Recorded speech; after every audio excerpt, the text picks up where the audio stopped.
Welcome everyone to History Gone Wilder, part of Half History Will Travel. I'm your host, Wilder historian Dr. Lucas Wilder, and last time Rosecrans fought the Battle of Stones River. Now his Army of the Cumberland faces off against the Army of Tennessee in the Tullahoma campaign and the Battle of Chickamauga. If you like what I do, please consider subscribing to the channel if you haven't done so already, join the Patreon page, or purchase something from the Teespring store or Etsy shop. Every little bit helps. Thank you.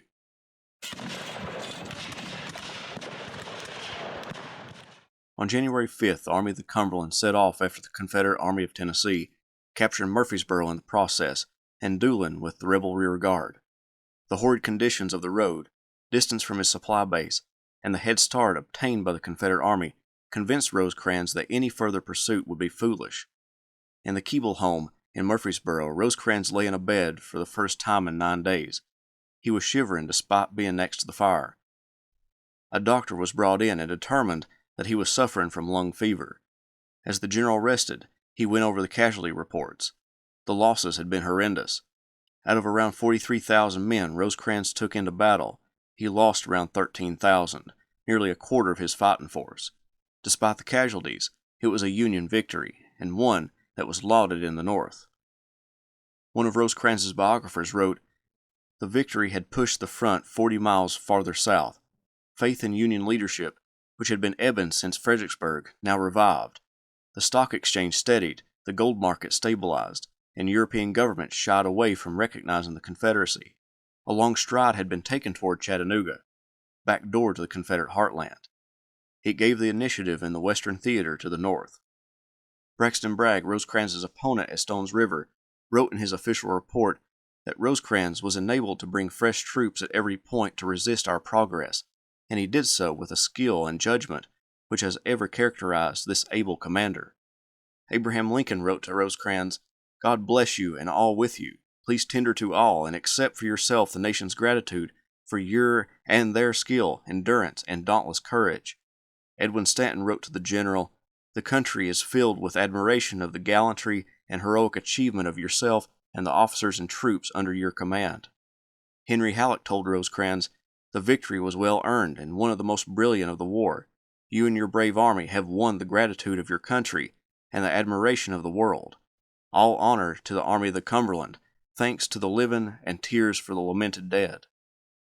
A division commander in the Army of the Cumberland, John M. Palmer, wrote, "Rosecrans, whose courage upon a battlefield was always magnificent, exposed himself at many points to rally his forces, and exhibited the greatest personal bravery. If I was to fight a battle for the dominion of the universe, I would give Rosecrans the command of as many men as he could see and who could see him." An Illinois private wrote, "Our entire brigade must have suffered terribly, but stood firm. Rosecrans led it on to a furious charge in person. He is a perfect tiger and certainly bears a charmed life. He has our perfect confidence, and so long as he is out of the reach of the political warriors, will do well." Despite the victory, Rosecrans was in a tough situation logistically. His secure primary base was Louisville, Kentucky. All of his supplies would come by rail to Nashville ideally. However, with constant raids by Confederate cavalry and sabotage, railroad bridges and tunnels were constantly destroyed. Thus the railroad could only operate for certain distances. Most of Rosecrans' supplies would have to come overland by horse and wagon. Rosecrans wrote to Secretary of War Edwin Stanton that our lines of communication and our depots absorb much force, and that increases as we advance. The country is full of natural passes and fortifications, and demands superior force to advance with any success. Braxton Bragg and the Army of Tennessee didn't have near the logistical problems that Rosecrans did. Rosecrans' secure primary base was 212 miles by rail from Nashville. Bragg's base was Chattanooga, just 55 miles from his winter quarters near Tullahoma, Tennessee.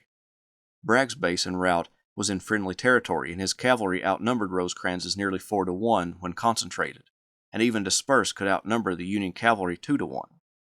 Along with the winter weather, Rosecrans couldn't move out in an offensive at this time. Because of the victory at Stones River, Rosecrans could ask for nearly anything from the War Department, and it would be provided. Stanton began giving his army as many revolving rifles as possible, strengthening his cavalry.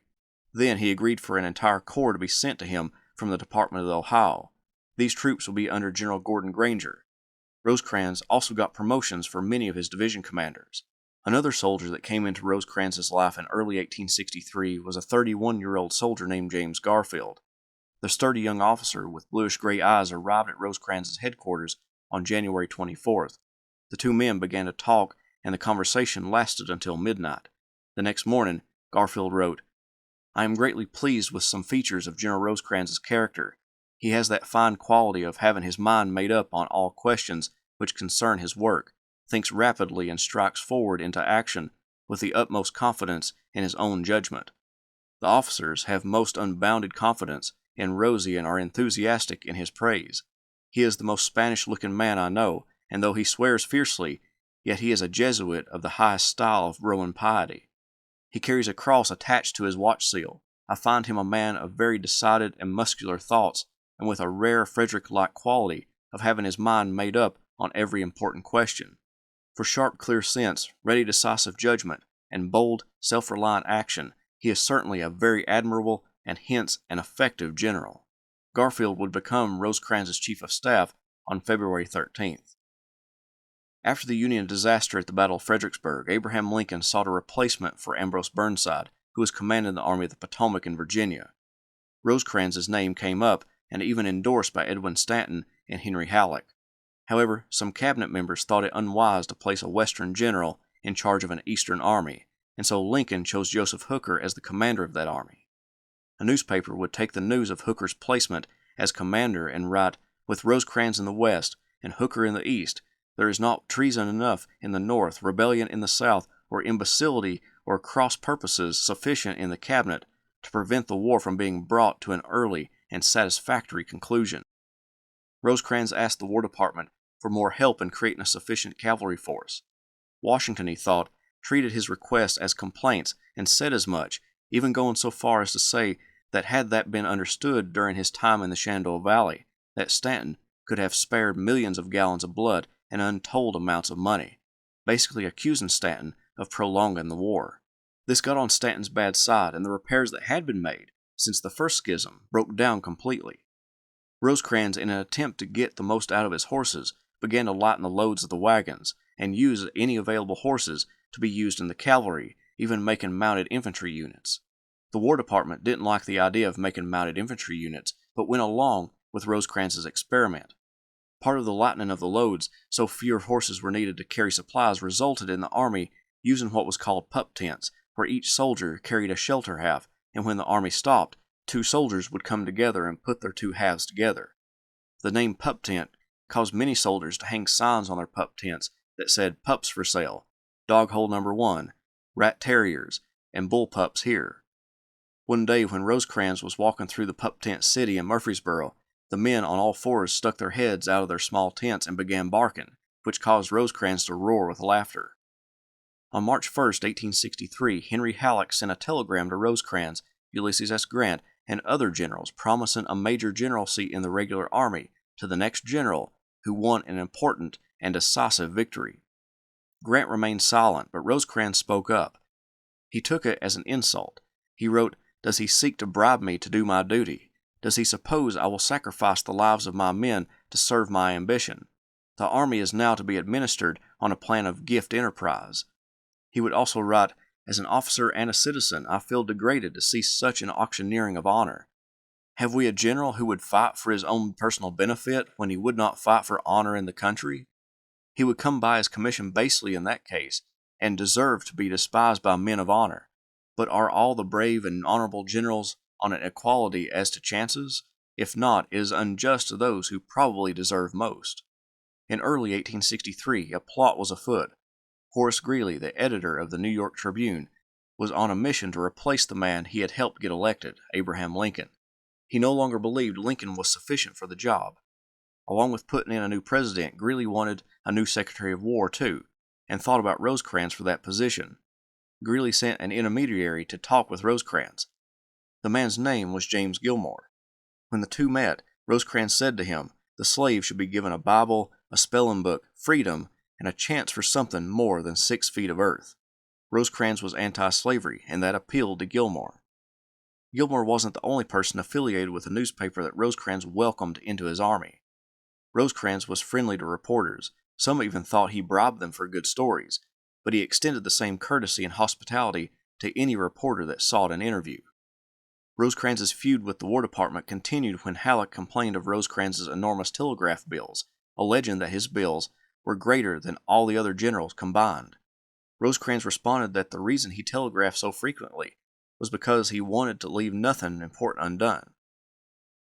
Ambrose Burnside, after the disaster at Fredericksburg, was sent to Ohio and Kentucky to take over forces there. Burnside sent an aide to work out a joint effort to capture East Tennessee. Hoping to keep Bragg from sending reinforcements to Mississippi or vice versa, Rosecrans stated, "Bragg is holding us by his nose, which he has inserted between our teeth for that purpose. We shall keep our teeth closed on his nose by our attitude until we are assured that Vicksburg is within 3 weeks of its fall." Burnside agreed to the plan. Burnside also was having to deal with Copperheads, or peace Democrats in Ohio. He caught Clement Vallandigham, who was advocating for peace without victory, and arrested him for treason. Lincoln ordered Burnside to hand the ex-congressman over to Rosecrans to be expelled beyond the lines of the South. When Vallandigham made it to Murfreesboro, Rosie and him faced off. "Why, sir, do you know that unless I protect you with a guard, my soldiers will tear you to pieces?" Rosecrans cried. "That, sir, is because they are just as ignorant of my character as yourself. But draw your soldiers up in a hollow square tomorrow morning, and announce to them that Vallandigham desires to vindicate himself, and I will guarantee that when they hear me through, they will be more willing to tear Lincoln and yourself to pieces." Rosecrans shook his finger angrily at the Copperhead and said, "Vallandigham, don't you ever come back here. If you do, and may God forgive me for the expression, I'll be, if I don't hang you." Early the next morning, Vallandigham was thrust beyond the picket lines and entered Confederate-held territory. At around the same time Rosecrans was sending Vallandigham into Confederate lines, Gilmore asked Rosecrans the big question about becoming Secretary of War if Lincoln could be ousted. Rosecrans responded, "My place is here. The country gave me my education, and so has the right to my military services. This, and not the presidency, is my post of duty, and I cannot, without violating my conscience, leave it." By May 1863, Ulysses S. Grant laid siege to Vicksburg, and both Grant and the Lincoln administration feared that Confederate forces from Braxton Bragg at Tullahoma would be rushed to relieve the siege. To stop this movement of enemy troops to Vicksburg, Lincoln telegraphed Rosecrans that he desired Old Rosie to occupy Bragg in any way he deemed acceptable. Rosecrans wanted to advance against Bragg with Burnside supporting his left. Burnside didn't answer Rosecrans' dispatches, but was in a debate with the War Department, who wanted him to send around 8,000 men to bolster Grant at Vicksburg. Burnside balked at the order. Meanwhile, other areas were stripped of troops to go to Grant's assistance, specifically West Tennessee. Rosecrans couldn't advance because he needed to watch that sector too in case of invasion of that region. On June 22nd, the time seemed right for the advance. Vicksburg was close to capitulation, and Burnside was ready to invade East Tennessee. Rosecrans would write on that day, "Thank God Vicksburg is now in our grasp and the Army of the Cumberland can move." The next day, the Army of the Cumberland began the Tullahoma campaign, with the lead elements heading southeast. On June 25th, the bulk of the army began its movements. Rosecrans sought to cover a wide front to fool Bragg into thinking certain points were Union targets. Feints and other deceptions would be Rosecrans' greatest tools as his marching columns traversed the roads towards Tullahoma, moving to either bring Bragg to a battle at disadvantage or push the Confederate army to Chattanooga. Rosecrans moved with Alexander McCook's corps in its advance toward Shelbyville. Rains plagued the movement, slowing its progress. 50 men to each wagon was required to keep them moving by getting them through the mired roads. Rosecrans, as he did in West Virginia, personally helped to get wagons unstuck. On one occasion, Rosecrans and his staff helped a cannon crew rescue their gun from the mud. One soldier, not knowing who Rosecrans was, began to curse the general, who was pushing on the other wheel with one of his comrades. When Rosecrans and his staff finished their work, they rode away. The soldier helping Rosecrans snapped at his comrade and said, "Don't you know that was Rosecrans who was helping me as you cursed him?" Despite the horrid weather, the Army of the Cumberland made it to their objective point, Manchester, Tennessee. Concentrating there, Rosecrans then launched the next phase of his campaign to oust Bragg from his defenses around Tullahoma. Bragg hoped that Rosecrans would launch frontal assaults in an attempt to dislodge him from the town, but Rosecrans arrayed his troops as if for battle, but instead sent Colonel John T. Wilder's Lightning Brigade on an expedition to destroy infrastructure behind Bragg's army. The expedition worked and Bragg abandoned Tullahoma. Rosecrans and the Army of the Cumberland marched into that town, one of the supply bases for the Confederate Army of Tennessee, and kept pursuing, coming to the swollen Elk River. Bragg and his army crossed the Tennessee River and began fortifying its crossings and the city of Chattanooga. The Tullahoma campaign had come to an end. Rosecrans lost 83 killed, 473 wounded, and 13 captured, and with those minimal casualties, ousted a Confederate army from Middle Tennessee. A newspaper reporter after the war commented, "The most credible achievement of the Army of the Cumberland in maneuvering Bragg into a retreat was not appreciated in the North as it should have been. The reason was that the news of it reached the loyal public while it was trembling over the issue of the mighty struggle at Gettysburg and was in feverish expectation of the final outcome of the siege of Vicksburg. The authorities at Washington, in their elation over the defeat of Lee and the fall of the Mississippi stronghold, and in their angry remembrance of Rosecrans's conduct, also failed to award the meed of praise the latter had expected." Another wrote, "This masterly campaign was neither appreciated at Washington nor known to the public. So accustomed were we to big battles and frightful slaughter that a great victory like this, obtained without the useless loss of a man, seemed tame and insignificant." Secretary of War Edwin Stanton telegraphed Rosecrans saying, "Lee's army overthrown, Grant victorious. You and your noble army now have a chance to give the finishing blow to the rebellion. Will you neglect the chance?" The message angered Rosecrans, who felt that he and his army was slighted. He would write back to Stanton, "Just received your cheering telegram announcing the fall of Vicksburg and confirming the defeat of Lee. You do not appear to observe the fact that this noble army has driven the rebels from Middle Tennessee. I beg in behalf of this army that the War Department may not overlook so great an event because it is not written in letters of blood." The Army of the Cumberland crossed the Elk River and pushed all the way to the guarded Tennessee River. Now Rosecrans was in a logistical crisis. His only secure base was Louisville, with depots at Nashville and Murfreesboro. As he got closer to Chattanooga, that meant that his supplies would have to ultimately come over land some 300 miles, through territory constantly under attack by Confederate cavalry. A fourth of his army was needed just to guard the depots at Nashville and Murfreesboro. The further he pressed into the enemy, the more susceptible to starvation his army grew. Rosecrans needed to do two things: repair the railroads Bragg had destroyed as he retreated, and get more men to guard the railroad between Louisville and his army at Chattanooga. He sent 2 of his officers to Washington to request more men from Edwin Stanton, but his response was, "I would rather you would come to ask the command of the Army of the Cumberland. He shall not have another man."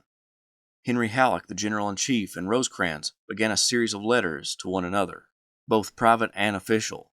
In his official statements, Halleck was terse and forceful, wanting movements on orders from the Lincoln administration.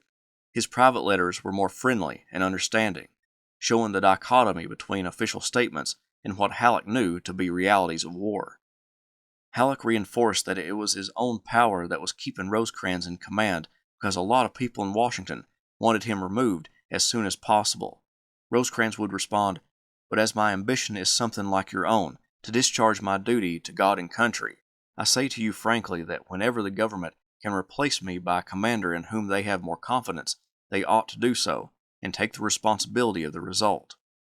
Word got to Rosecrans that Abraham Lincoln wouldn't be opposed to a letter from Rosecrans describing his situation, so Rosecrans sent a letter explaining his movements or lack thereof. Lincoln responded in a kind letter. "The question occurs, does preparation advance at all? Do you not consume supplies as fast as you get them forward? I am not casting blame upon you. I rather think that by great exertion you can get to East Tennessee, but a very important question is, can you stay there? I make no order in this case. That I leave to General Halleck and yourself, and now be assured once more that I think of you with all kindness and confidence, and that I am not watching you with an evil eye."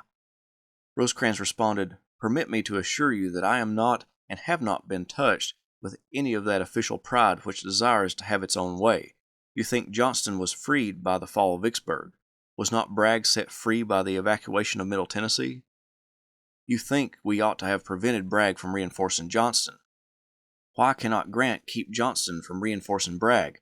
Has he not a nearer base of supplies in a more favorable country, a better railroad and more rolling stock than we have here?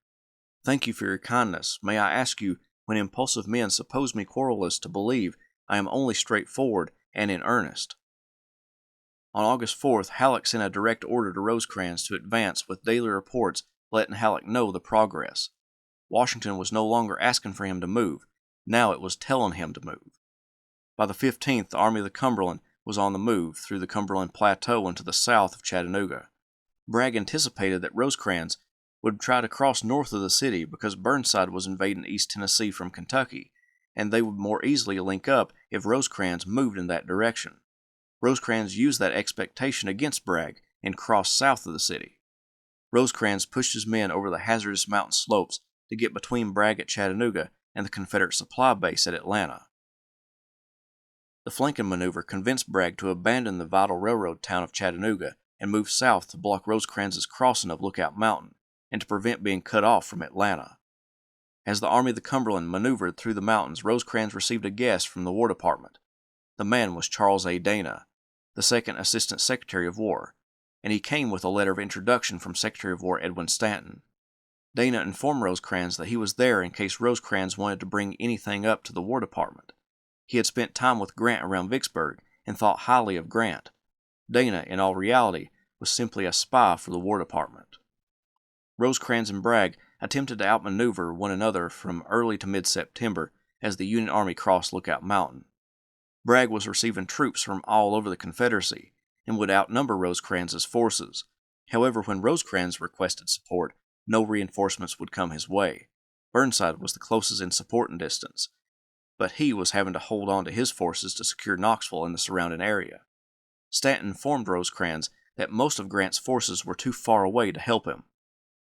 Soon, both the Army of the Cumberland and the Army of Tennessee were on the east side of Lookout Mountain and jockeying for position, as well as attempting to figure out the location and intentions of each other. Bragg wanted to cut Rosecrans off from Chattanooga. Rosecrans anticipated that move and began heading north along the Lafayette Road. On September 18th, Confederate cavalry engaged with Union cavalry and the mounted infantry of Colonel John T. Wilder along Chickamauga Creek. Thomas's 14th Corps made up the left of the slowly coming together Union line. The next morning, Bragg launched his main attack in an attempt to drive Rosecrans away from Chattanooga, but encountered stiff resistance from Thomas's troops. Rosecrans rode over to the left to observe the fight erupting in that sector. The battle began to shift south, and more troops were rushed in to combat the oncoming enemy. Rosecrans chose the Widow Glenn's house to be his headquarters. His staff found the Widow Glenn with between 8 and 10 children, mostly girls, clinging to her dress. She had already packed an ox-drawn wagon and then headed off, leaving her home to the Union soldiers. From that position, Rosecrans directed the movement of the army. As the battle shifted due to Bragg's movement of troops south, attempting to find and turn the Union right flank, since its left had held out against numerous assaults. Shells and even some small arms fire peppered Rosecrans' headquarters sporadically, but it was one of the better spots to coordinate the brigades and divisions rushing to help in the developing battle. By nightfall, the Union held off the numerous Confederate attacks, and nearly every brigade in the army had been engaged on the Union side. Conversely, Bragg still had fresh troops not yet engaged. On the night of the 19th, Rosecrans called his division and corps commanders to his headquarters. During the discussion, Rosecrans asked each corps commander to describe their position and recommend any way to better prepare for the next day's fight.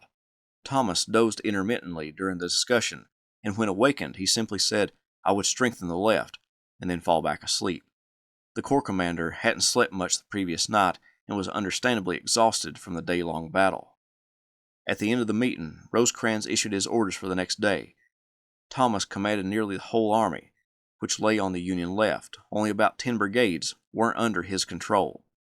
He was to hold his line unchanged and, if broken, retreat toward Chattanooga. The meeting lasted until about midnight. At that point, coffee was brought in, and Alexander McCook sang the ballad "The Hebrew Maiden." The group of men then went back to their divisions and corps. Rosecrans got little sleep that night. For about 10 days, Rosecrans had suffered from the anxiety of pulling his army together on the east side of Lookout Mountain. It had finally come together, but the strain on him, mentally and physically, was detected by many of his officers. Rosecrans emerged before dawn on September 20th and attended Mass. A newspaper correspondent remembered, "He was enveloped in a blue army overcoat, his pantaloons stuffed into his boots, and a light brown felt hat of uncertain shape was drawn over his head. A cigar, unlit, was held between his teeth, and his mouth was tightly compressed as if he were sharply biting it. He stalked to a heap of embers where I was standing, and stood a moment silently by my side. An orderly brought a raw-boned, muscular, dapple-gray horse to him, and mounting without a word, he rode down the lane towards the road, his staff clattering after him, and understanding his mood, perhaps as silent as himself. I knew, for I had seen Rosecrans often under widely differing circumstances, that he was filled with apprehensions for the issues of that day's fight. I recognized a change instantly, although I could hardly say in what it consisted. Rosecrans is usually brisk, nervous, powerful of presence, and to see him silent or absorbed in what looked like gloomy contemplation filled me with indefinable dread. Remember, this was just for an instant, and when the leader thought he was entirely unobserved. Rosecrans is too good a soldier to let his face reflect to his men either his hopes or his forebodings. Rosecrans set off riding from the Union right to the left, inspecting his lines. At one point, he told a group of soldiers, "Boys, I never fight on Sundays, but if they begin it, we will end it." Bragg's plans for an early morning attack derailed, and his right didn't begin their attack until later in the morning. The Confederate right overlapped Thomas's left flank and threatened to turn it if something wasn't done. Hit in front and flank, Thomas called for reinforcements from Rosecrans. He was able to send Vanderveer's brigade, which beat back the Confederate attack. During the fight on the left, Rosecrans rode over to observe the attacks himself. The general approached so close I trembled for his safety. The balls came flying thickly around us, and one solid shot came whizzing not more than perhaps 6 feet over his head and struck the ground about 100 yards behind him, quite near.